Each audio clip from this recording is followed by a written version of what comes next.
Hi, this is Sean Garrison, online editor of Cordell & Cordell and DadsDivorce.com. Today we are joined by Catherine Panter-Brick, who is a professor at Yale University.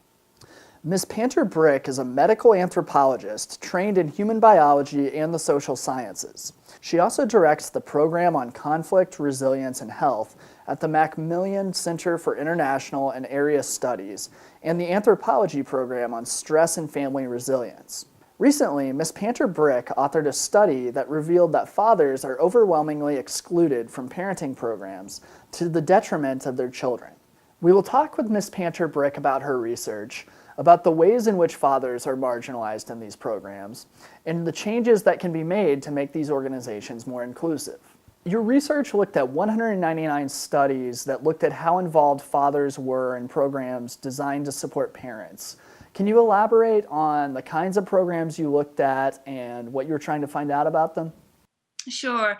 So we wanted to do a systematic review of the literature that involved fathers. We actually found 31,000 articles that mention dads and fathers, but we narrowed down the search to those interventions. So this is not just about the impact of fathers on children, which we know is multi-level, but it's about a review of the interventions and their effectiveness.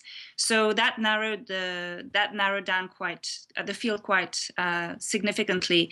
In the end, we found roughly 200 studies that were looking at parenting programs that had been that engaged with fathers and were evaluated about fathers' impact. And we were really asking two main questions. And the first question was a how question, and the second was a what questions. And the how question is, how were fathers engaged in these parenting programs? So do the parenting program involve just the mother? Do they involve the father as well? Or do they bring the two as co-parents in the intervention, which is usually an education program? And the second question was the what significant impact were there in these programs that related to fathers. So the first question is really to identify the obstacles or the challenges that people have in reaching out to fathers or bringing them on board. And the second was really, is there a game change that we could make in that field by reaching out to fathers much more effectively? So that was really the layout of the review, and it took us to all the countries in the world, US, Canada, Australia, but also Turkey, Mexico, Iran, Niger, South Africa, places like that. Sure, and your research uncovered that by and large fathers were sidelined in these programs, and you even identified 7 barriers to engaging fathers in parenting support.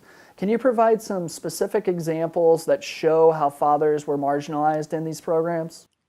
It's not good news in that sense, right? I do have some better examples of how people engage with fathers successfully, but to give you an example of how fathers may not be engaged very successfully, it could be, for instance, in the United Kingdom, we have a system of health visitors, where the health visitor comes to the home after the birth of a child, especially the firstborn, and engages with the parent to make sure everything is all right. In general, the timing of that visit is for a stay-at-home mother, not for a working dad. That is one particular bias. There's a cultural bias by thinking that only the mother counts for the baby and the father doesn't really, pull his weight. That's another kind of bias, which is a real bias. So there's all kinds of ways in which the communication between the health services and the parent is actually channeling to the mother. So the parenting program, actually mothering program. So for instance, if somebody doesn't turn up, they might ring the mother. They won't ring the father as well. So they're assuming that the communication is effective if it's just with the mother and not with the other co-parent. They're not treating the father as a real co-parent in that program. That's an example of a bias. So one thing we could change to make a difference would be the design of the program, but also the way it's implemented with both parents.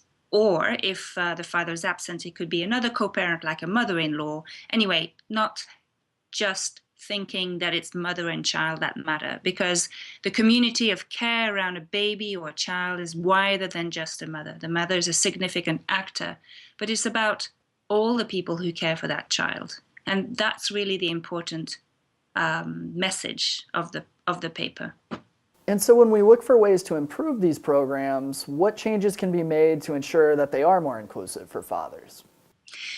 So, for instance, one remarkable program is in Niger, in a small country, poor country in Africa, where people have realized that actually men hold tremendous power over women and children, that are decision makers.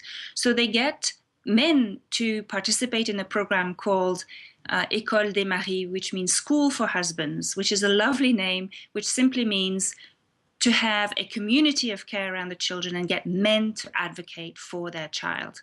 So it's turning the parenting information on its head and asking men to be the real advocates for their children.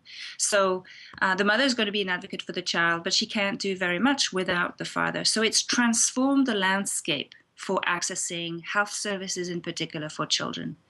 Another example, a good example might be in Turkey, where for marginalized socioeconomic groups or immigrants, they have a mother support program that consists in having mothers coming together as a group and discussing the conditions that might help them improve and enhance the lives of their children. The mothers themselves came back to the organization and said, if you don't engage with our fathers, our good work at home is undone, because we have to think through together things like harsh punishment, equity in the household, and social and emotional learning. So the mothers themselves asked for the fathers to be brought on board. And it's a game change. It's a really interesting point that to engage fathers, we either engage them in groups of fathers, like maybe in Turkey and Brazil, because that's the culturally compelling way of doing it, or groups of mothers and fathers, like in the UK or the US, where they like to come together, for instance.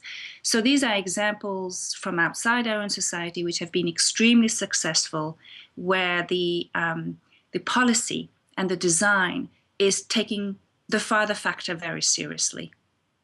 Absolutely. Is there anything else you'd like to add? I would like to send your audience to the Fatherhood Institute in the United Kingdom, with whom I did this study. It's a think tank for fathers and a do tank for fathers. So it actually is an advocacy and research group that